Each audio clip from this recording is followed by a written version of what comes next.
नमस्कार दोस्तों, आपका मेरे चैनल में आज स्वागत है। तो ये आज का दूसरा एपिसोड है। पिछले हफ्ते जो हमने सीरीज शुरू की थी जिसमें हम साड़ियों के बारे में बात कर रहे थे, तो उसका कंटिन्यूएशन है ये। तो आज हम बात करने वाले हैं कि सिल्क की साड़ियों की पहचान कैसे की जाए। तो कई बार ये प्रश्न पूछा जाता है कि सिल्क और सिंथेटिक साड़ियों में क्या फर्क होता है, कैसे पहचाना जाए। कुछ लोग बोलते हैं जलाकर देखिए, बट सिल्क की साड़ी जलाकर नहीं देखी जा सकती। तो एनीवेज, तो दुकान में आप जब जाते हैं तो किस तरह से पहचाना जाए कि ये सिल्क की साड़ी है या नहीं है, क्या उसमें सिंथेटिक धागा मिक्स है, क्या सिल्क के नाम पर हमें कोई और सिंथेटिक मटेरियल बेचा जा रहा है। तो आज मैं आपको दिखाने वाली हूँ बहुत सिंपल टेक्निक जिससे आप उसकी पहचान कर सकते हैं। और मैं आपको 2-3 तरह के सिल्क के प्रकार भी बताऊंगी। उसमें टसर या कोसा और मलबरी और एरी नाम का सिल्क है जो असम में बहुत प्रसिद्ध है। इन 3 सिल्क की वैरायटीज के बारे में मैं आपको बताऊंगी। मुगा के बारे में भी मैं बात करना चाहती थी, लेकिन मेरे पास मुगा सिल्क की साड़ी नहीं है या कपड़ा नहीं है, तो मैं आपको वो दिखाकर नहीं बता सकती हूँ। तो आज हम उस बारे में बात नहीं करेंगे, लेकिन इन 3 सिल्क के प्रकारों के बारे में हम जरूर बात करेंगे आज। तो चलिए शुरुआत करते हैं मेरे फेवरेट कोसा या टसर से।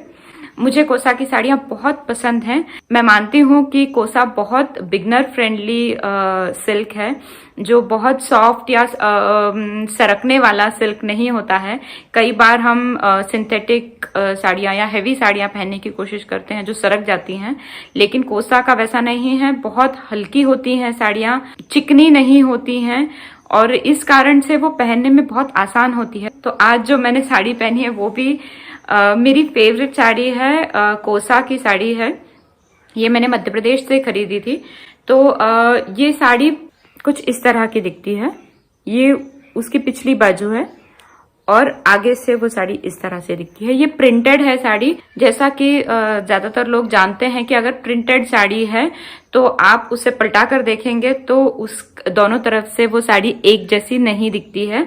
तो इस साड़ी में भी कुछ मुझे नहीं पता मेरा कैमरा ये पिक कर पा रहा है या नहीं, शायद यहाँ पिक कर पाए। तो आप देखिए ये साड़ी यहाँ से ये जो डिजाइन है ये हल्का सा दिखता है, जबकि अगर मैं इसको सामने की तरफ पलटाती हूँ तो ये गहरे रंग का डिजाइन है। तो ये साड़ी प्रिंटेड है, वोवन नहीं है। अगर आपको कोई ऐसा बोलता है, तो अगर आपको कोई बताता है कि ये साड़ी वोवन है, ये डिजाइन उसका वोवन है, तो पलटाकर जरूर देखें। दूसरी साड़ी है जिसमें डिजाइन है लेकिन वो वोवन है, उसमें फर्क दिखाती हूँ मैं आपको। वो साड़ी ये है, ये उसकी पिछली बाजू है। कई बार हम पिछली और सीधी बाजू पहचानने में मुश्किल कर देते हैं जब साड़ी वोवन होती है। देखिए ये उसका सीधा भाग है ये, और उससे जब मैं पलटाती हूँ तो ये ऐसा दिखता है। तो जैसा कि मैंने आपको कहा, प्रिंटेड दोनों तरफ से एक जैसा नहीं दिखता है, जबकि वोवन है तो दोनों तरफ से एक जैसा दिखता है। ये हुई एक बात। दूसरी बात कि सिल्क को कैसे पहचानना है। तो आप जब भी किसी दुकान में जाएं तो अपने मोबाइल का टॉर्च ऑन करें और उस सिल्क के कपड़े पर आप व्हाइट लाइट डालकर देखें। तो क्या होगा ये मैं आपको अब दिखाती हूँ। देखिए, जब आप सिल्क की साड़ी पर इस तरह से व्हाइट लाइट डालते हैं तो उसमें एक तरह का शेड निर्माण होता है। देखिए इस तरह से किसी भी साड़ी में आप उसमें वो व्हाइट लाइट रिफ्लेक्ट नहीं करता है। जब आप इस तरह से डालेंगे आप देखेंगे उसमें रंग में फर्क आता है। जैसे मैंने हटा लिया अगर वो लाइट, तो वो एक तरह का दिखता है। जैसे ही मैं लाइट डालती हूँ, देख रहे हैं आप, इस तरह से उसमें हर बार उसमें अलग अलग शेड निर्माण होते हैं। अब मैं आपको दिखाती हूँ कि जो साड़ी मैंने पहनी है उस पर जब हम व्हाइट लाइट डालते हैं तो वो कैसी दिखती है। साड़ी शाइन कर रही है या उठावदार दिख रही है, लेकिन वो बहुत ज्यादा लाइट रिफ्लेक्ट नहीं कर रही है। इसका मतलब क्या है, ये आप जब सिंथेटिक कपड़ा भी मैं आपको दिखाऊंगी तो उसमें आपको फर्क समझ में आएगा। ये एक सिंथेटिक कपड़ा है मेरे पास, ये एक व्हाइट तरह का लाइट उसके ऊपर रिफ्लेक्ट होता है। देखिए ये जो लाइट है, यहाँ जो निर्माण होता है लाइट, ये व्हाइट लाइट निर्माण होता है। तो जैसा कि मैंने अभी आपको दिखाया कि कोसा पर जब आप व्हाइट लाइट डालते हैं तो वो रंग को एनहांस करता है, बट बहुत ज्यादा कलर फेंकता नहीं है या बहुत ज्यादा रिफ्लेक्ट नहीं करता है। जबकि जब ये इस तरह का है तो आप वैसे भी उसे देख सकते हैं। अगर ये व्हाइट लाइट है मेरे पास तो उसमें ये ग्लेज करता है इस तरह से, देख रहे हैं आप, इस तरह से। तो ये बात की हमने कोसा के बारे में।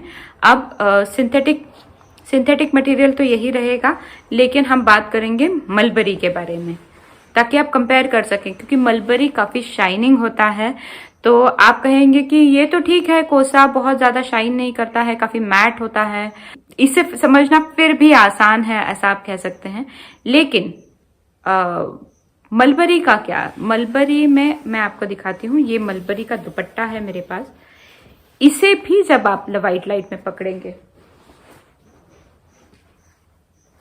इसे भी जब मैं इस पर व्हाइट लाइट डालती हूँ कुछ इस तरह से, तो ये इस तरह से ही शाइन करता है। देखिए इस तरह से आप जैसे उसको कपड़े का एंगल चेंज करेंगे तब भी वो बहुत ज्यादा ग्लेज नहीं देता है। जबकि अब जब ये सिंथेटिक है और इसके ऊपर मैं ये लाइट डालती हूँ, तो जो ग्लेज उस पर आती है, इस तरह की ग्लेज आपको सिल्क में कभी नहीं दिखेगी। आप विश्वास मानिए, मैंने कई तरह के सिल्क देखे हैं, लेकिन सिल्क और सिंथेटिक में पहचानना काफी आसान है। सिर्फ आपको दो बातों का ख्याल रखना है। एक तो उसका फील बहुत अलग होता है। सिल्क की मलबरी की साड़ियां भी उस तरह से सरकती नहीं है जैसे सिंथेटिक या सैटिन सरकता है, उस तरह से ये साड़ियां उतनी ज्यादा नहीं सरकती हैं। कंपैरेटिवली इससे और इन दोनों का कंपैरिजन करें तो डेफिनेटली ये सरकती है, लेकिन उतनी ज्यादा नहीं सरकती है जितनी आपकी सिंथेटिक की साड़ियां सरकेंगी, या उतनी ज्यादा चिकनी नहीं होती है। उसको एक थोड़ा सा कोर्स टेक्सचर होता है। तो ये भी एक फर्क है, और व्हाइट लाइट का फर्क मैंने आपको बता दिया है। अब हम बात करेंगे तीसरे सिल्क के बारे में। ये बड़ा महत्वपूर्ण सिल्क है। क्यों?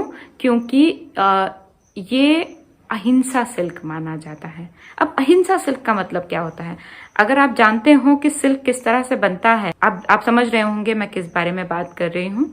अहिंसा सिल्क यानी जब सिल्क वर्म पूरा अपने आजू बाजू ककून बना लेता है, और फिर उसके बाद उसके वो 13-14 दिन जो होते हैं पूरे होने के बाद वो जब बाहर निकलता है, तो वो उस ककून को काट कर बाहर निकलता है। इन द प्रोसेस हम प्राणी को मारते नहीं हैं, वो टूटा हुआ सिल्क यूज करते हैं। ये है अहिंसा सिल्क। जनरली जो सिल्क बाजार में जो आपको मिलता है, उसमें जैसे ही ककून बन जाता है, तैयार हो जाता है, उस ककून को गर्म पानी में डालकर उबाला जाता है, जिससे अंदर जो कीड़ा है वो मर जाता है, और फिर वो सिल्क एक्सट्रैक्ट किया जाता है। तो जब हम प्राणी को मारकर सिल्क बनाते हैं, वो उसे हिंसा वाला सिल्क कहा जाता है। और ये जो सिल्क है जिसे एरी सिल्क कहते हैं, वो अहिंसा सिल्क माना जाता है। इस सिल्क को बनाने में कभी भी उस कीड़े को मारा नहीं जाता है, उसे पानी में उबाला नहीं जाता है। नेचुरल प्रोसेस से जब वो अपने ककून को फाड़कर बाहर निकल जाता है, तो जो ककून बचता है उसे उबालकर फिर उससे सिल्क बनाया जाता है। इसे आप एरी सिल्क या अहिंसा सिल्क कहें। ये बहुत प्रसिद्ध है। आसाम में बहुत सॉफ्ट होता है सिल्क। इसमें सिर्फ फर्क ये है कि ये कई जगह से टूटा होता है, तो ये जोड़कर बनाया जाता है। इस सिल्क को जोड़कर बनाया जाता है, तो आप देखेंगे उसके टेक्सचर में भी काफी फर्क होता है। देखिए इस तरह से आपको लगेगा जैसे ये खराब है या इसका वीविंग ढंग से नहीं हुआ है, बट ये सिल्क काफी अच्छा होता है, काफी सुंदर होता है और काफी सॉफ्ट भी होता है। इस सिल्क को आप इसी कलर में या वाइट कलर में पाएंगे, और ये बहुत कम जगह बनता है। ये आसाम में बहुत प्रसिद्ध है, जैसा कि मैंने कहा। तो ये हुई तीसरी वैरायटी जो बहुत पॉपुलर नहीं है, लेकिन मुझे काफी पसंद है, और ये मैंने आसाम से उठाई थी। सिल्क के बारे में थोड़ी और जानकारी मैं आपको अपने डिस्क्रिप्शन बॉक्स में लिखकर बताऊंगी, और अगर आपको और भी कुछ जानकारी चाहिए है तो ज़रूर मुझे कमेंट सेक्शन में बताएं, और मैं कोशिश करूंगी अगले वीडियोस में या आपके कमेंट में आपको जवाब देने की। तो इसके साथ ही हम पहुंच गए हैं इस एपिसोड के अंत में। अगर आपको ये एपिसोड पसंद आया हो तो मुझे कमेंट सेक्शन में लिखकर ज़रूर बताएं।